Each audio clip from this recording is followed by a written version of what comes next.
On aura 3 séquences cette année, une séquence avion à voilure fixe, une séquence avec hélicoptère et puis une 3e séquence et dernière séquence pour fêter les 100 ans du Bleuet.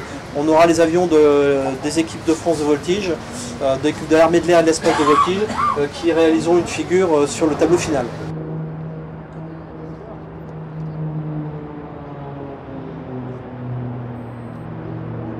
J'ai vérifié tout à l'heure et la forme est déjà signée.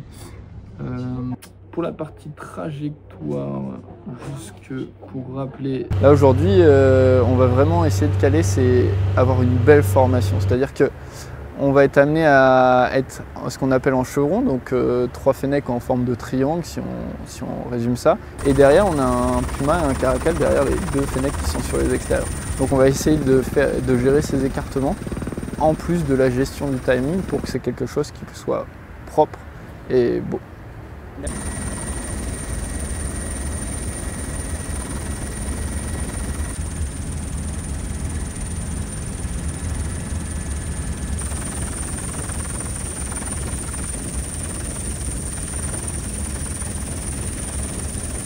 C'est un vol qui est assez intense au niveau de la concentration puisqu'on doit être très attentif. Voilà, on doit rester très concentré sur l'hélico voilà, sur lequel on tient la position et uniquement sur l'hélicoptère. Voilà, donc il y a un grand travail d'équipage.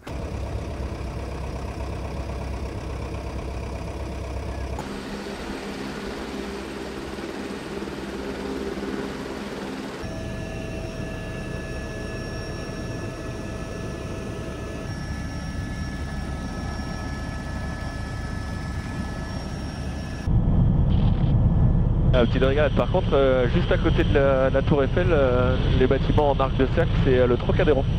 Tuileries, après le Palais du Louvre.